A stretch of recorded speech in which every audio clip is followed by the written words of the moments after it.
The poem of the man God, the first year of the public life. Chapter 133.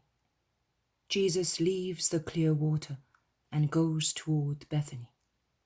18th of March, 1945. There are no pilgrims at Clearwater. It is a strange sensation to see the place without any people stopping there for the night, or taking their meals on the threshing floor or under the shed. Everything is clean and tidy today, without any of the traces that crowds usually leave. The disciples spend their time in manual work. Some make wickerwork fish traps. Some dig out the ground to make drains for the rainwater and thus prevent it from stagnating on the threshing floor. Jesus is standing in the middle of a meadow, crumbling bread for some sparrows. There is not a soul as far as the eye can see, notwithstanding the clear day. Andrew, who is coming back from an errand, goes toward Jesus and says, "Peace to you, Master." "And to you, Andrew. Come here with me for a moment. You can stay here near these little birds. You are like them, see?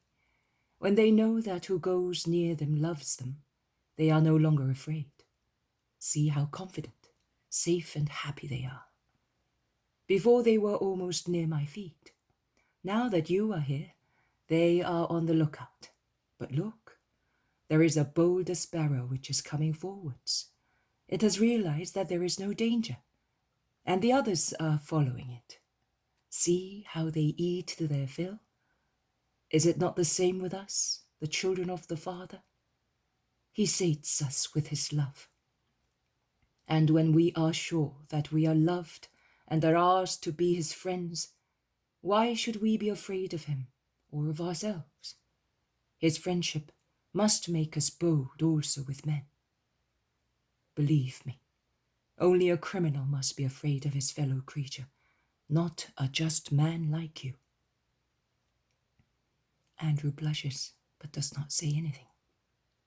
Jesus draws him to himself and, smiling, says to him, "You and Simon should be put into one crucible to be melted and formed again.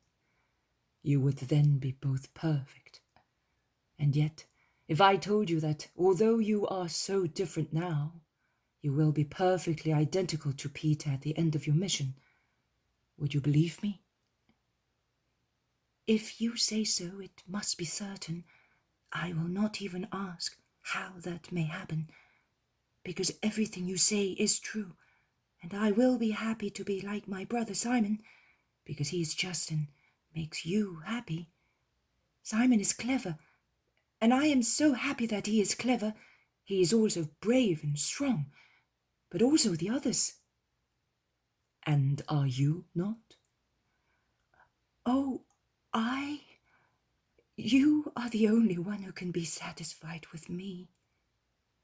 "And I am the only one to realize that you work noiselessly but more deeply than the others. Because amongst the 12 disciples, there are some who make as much noise as the work they do. There are some who make much more noise than the work they do. And there are some who do nothing but work. A humble, active, ignored work. The others may think that they do nothing, but he who sees knows.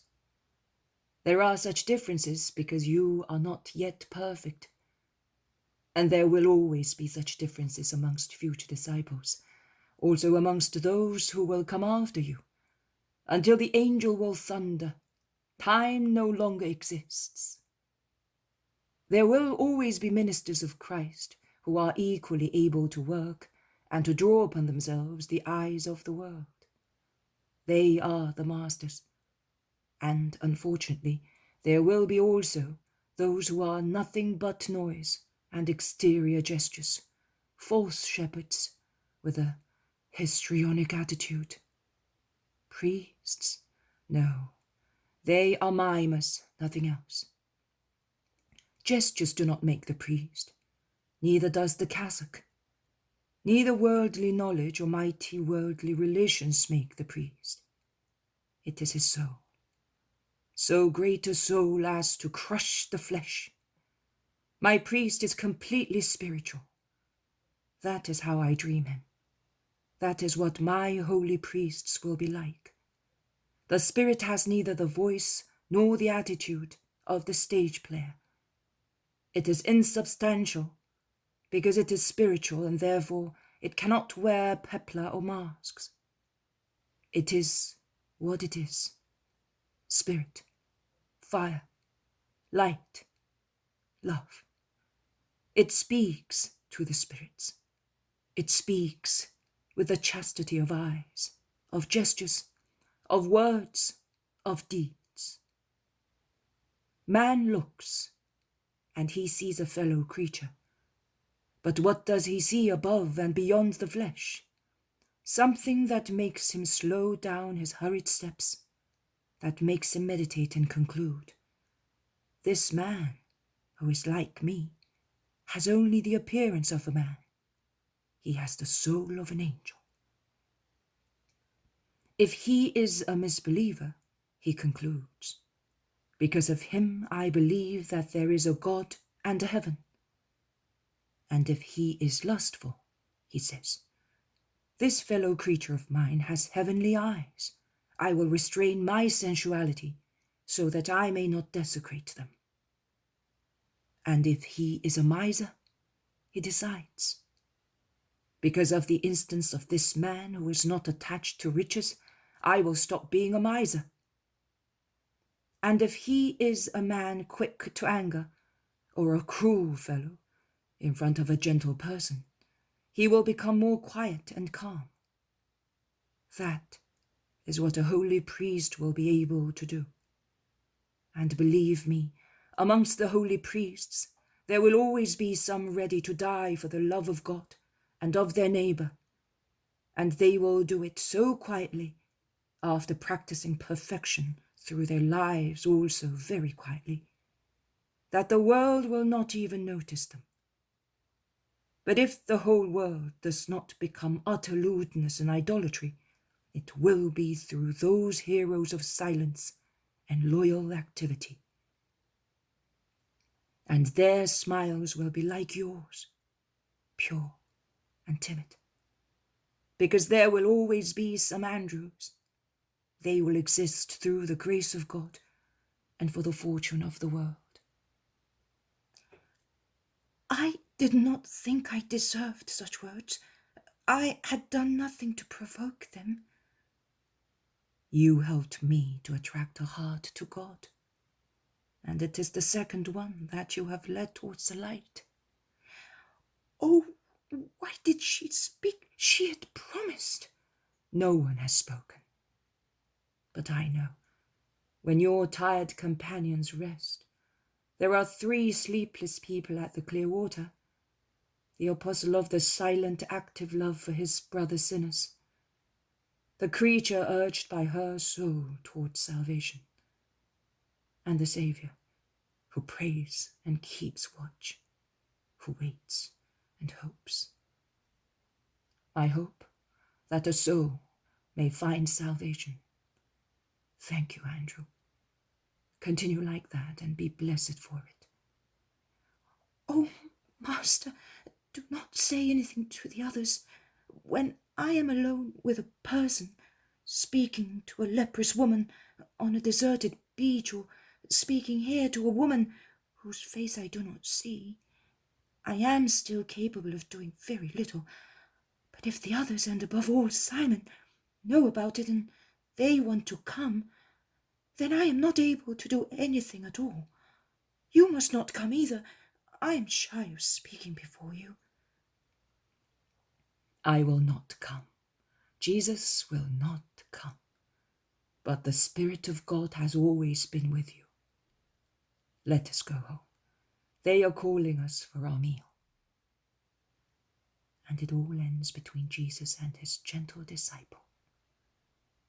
They are still eating, and they have already lit the lamp, because night falls very rapidly, and because of the bitterly cold wind it is advisable to keep the door closed, when someone knocks at the door and John's gay voice is heard. "Welcome! You were quick. What is news? You are heavily laden." They are all speaking at the same time, helping the three to take off the very heavy bags which they are carrying on their backs. "Slowly. Let us say hello to the master. Just a moment." There is a brightly homely excitement due to the joy of being all together. "I greet you, my friends. God gave you good weather." "Yes, master, but not good news. I foresaw that," says the Iscariot. "What's the matter? What happened?" Their curiosity is aroused. "Let them have some refreshment first." "No, master. We will give you and the others what we have first. And the first thing, John, give the letter." "Simon has it. I was afraid of spoiling it in my bag." The zealot, who has been struggling so far with Thomas, who wanted to serve him with water for his tired feet, comes forward saying, "I have it here in my belt purse." And he opens a pocket inside his wide red leather belt and pulls out a roll which has now been flattened out. "It's from your mother. When we were near Bethany, we met Jonathan, who was going to Lazarus's house with the letter and many other things. Jonathan is going to Jerusalem because Cusa is putting his house in order. Herod is perhaps going to Tiberias, and Cusa does not want his wife to stay with Herodias," explains the Iscariot, while Jesus undoes the knots of the roll and unrolls it. The apostles whisper while Jesus reads the words of his mother, smiling blissfully. "Listen," he then says. "There is also something for the Galileans." My mother writes, "To Jesus, my gentle Son and Lord, peace and blessing. Jonathan, a servant of the Lord, has brought me kind presents from Johanna, who asks her Saviour to bless her, her husband, and the whole household. Jonathan tells me that he has been instructed by Cusa to go to Jerusalem to open his house in Zion. I bless the Lord for that, because I can thus let you have my words and blessings. Also, Mary of Alphaeus and Salome send their love and blessings to their sons. And since Jonathan has been extremely kind, there are also the regards of Peter's wife to her far-away husband, and also the relatives of Philip and Nathanael send their kind regards. All your women, O dear far-away men, have worked with needles, looms, or in the kitchen gardens, and are sending you clothes for the winter months, and sweet honey, reminding you to take it with hot water in the damp evenings. Take care of yourselves. That is what your mothers and wives have told me, and I am telling you. Also, my son, we have not sacrificed ourselves for nothing, believe us. Enjoy the humble gifts that we, the disciples of Christ's disciples, are offering to the servants of the Lord, and give us only the joy of hearing that you are all well. Now, my beloved son, I think that for almost a year you have not been entirely mine, and I seem to have gone back to the time when I knew that you were already here, because I felt your little heartbeat within my womb. But I could also say that you were not yet here, because you were separated from me by a barrier which prevented me from caressing your beloved body, and I could only adore your spirit, O my dear son and adorable God. Also now I know that you are here, and that your heart beats with mine, never separated from me even if we are not together. But I cannot caress, hear, serve, and venerate you, the Messiah of the Lord and his poor maid. Johanna wanted me to go and stay with her, so that I would not be alone during the Feast of the Lights. But I prefer to remain here with Mary and light the lamps for you and for me. But if I were the greatest queen on the earth, and I could light 1,000 or 10,000 lamps, I would still be in darkness, because you are not here. Whereas I was in a bright light in that dark grotto, when I pressed you to my heart, my light and light of the world. This will be the first time that I will say to myself, my child is a year older today, and I have not my child with me, and it will be sadder than your first birthday at Martarea. But you are fulfilling your mission and I mine, and we are both doing the will of the Father, and we are acting for the glory of God. That wipes all tears. Dear son, I know what you are doing from what I am told. As the waves carry the voice of the open sea as far as the solitary enclosed gulf, so the echo of your holy work for the glory of God reaches our quiet little house. And your mother rejoices and trembles, because if they all speak of you, not everyone expresses the same hearty feelings. Friends and people you have helped come to me and say, blessed be the son of your womb.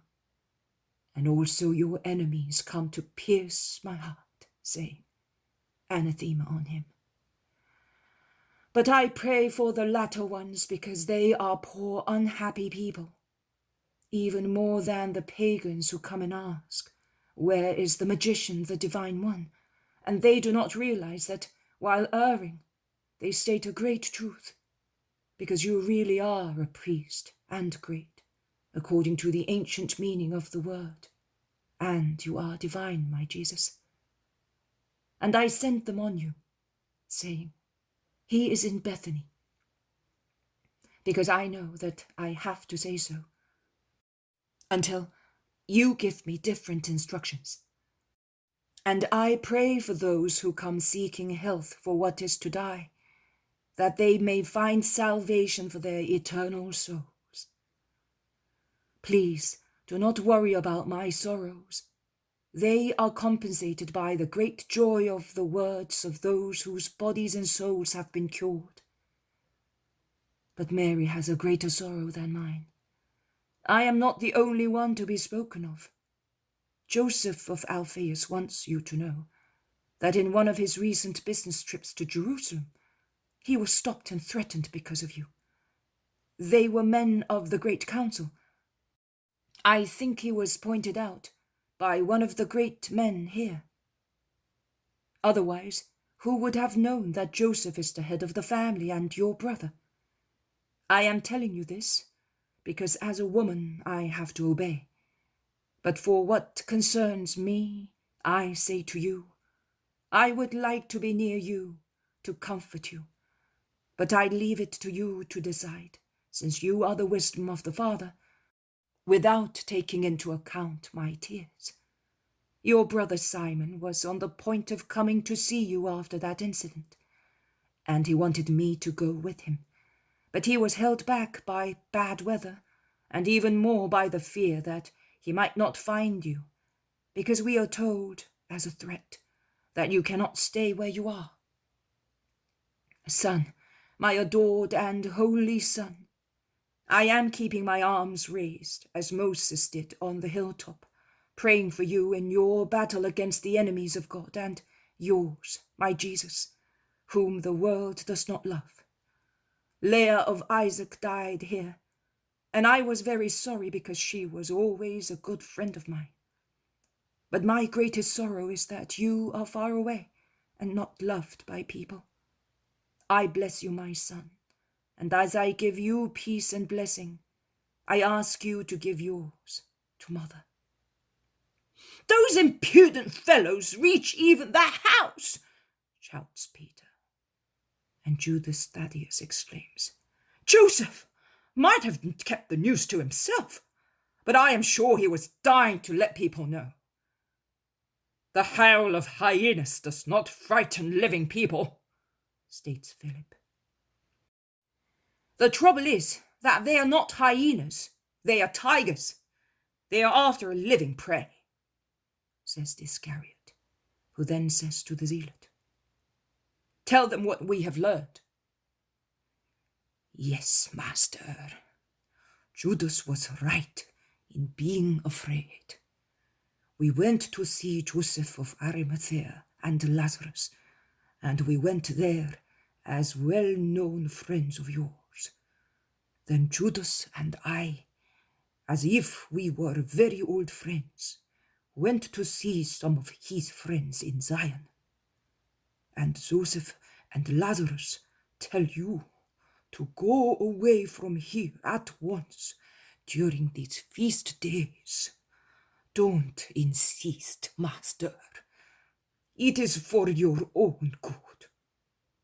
Judas's friends said, "Be careful. They have already decided to come and catch him, so that they may accuse him during these feast days when there is no people. Let him retire for some time, and thus disappoint those vipers. Doris's death has roused their poison and their fear, because they are afraid, besides being full of hatred, and fear causes them to see what does not exist, and hatred makes them lie. They know everything about us. It is a hideous situation, and they distort and exaggerate everything. And when they think that there is not enough to curse us, then they start inventing. They make me feel sick and discouraged. I feel like going into exile. Like going, I don't know, far away. Away from Israel, which is nothing but sin." The Iscariot is depressed. "Judas, Judas, a woman to bear a child to the world carries it for 9 lunations. Do you want to be quicker in giving the world the knowledge of God? Not 9, but thousands of lunations will be required.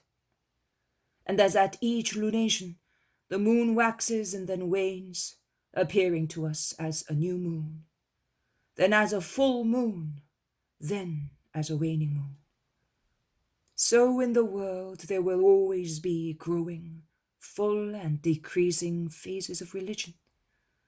But even when religion will seem to be dead, it will be alive, exactly as the moon is still there, also when she seems to have disappeared. And those who have worked at this religion will have full merits, even if only a tiny minority of faithful souls will be left on the earth. Cheer up. Do not be easily roused in triumph or easily depressed in defeat."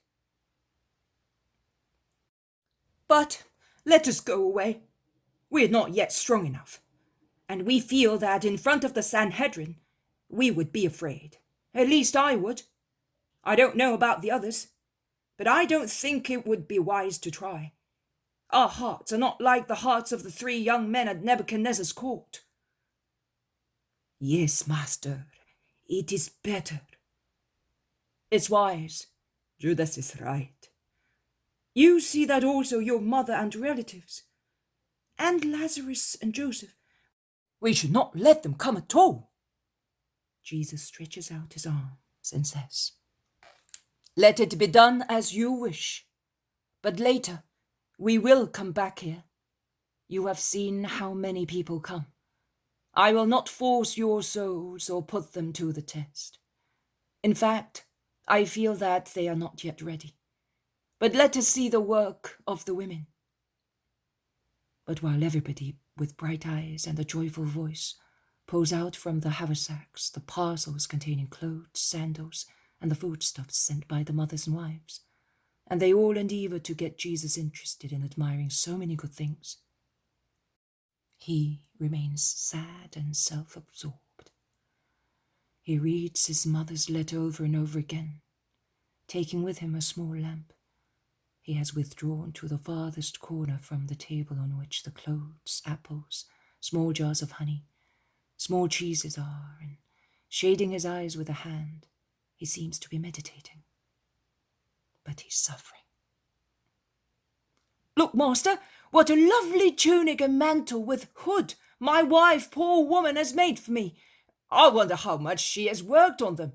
because she is not so skilled as your mother, says Peter, who is overjoyed while holding his treasures in his arms. Lovely, yes, they are lovely. She is a clever wife, says Jesus kindly, but his thoughts are far away from the articles shown to him. Our mother has made 2 tunics for us with thick woven cloth. Poor mother! Do you like them, Jesus?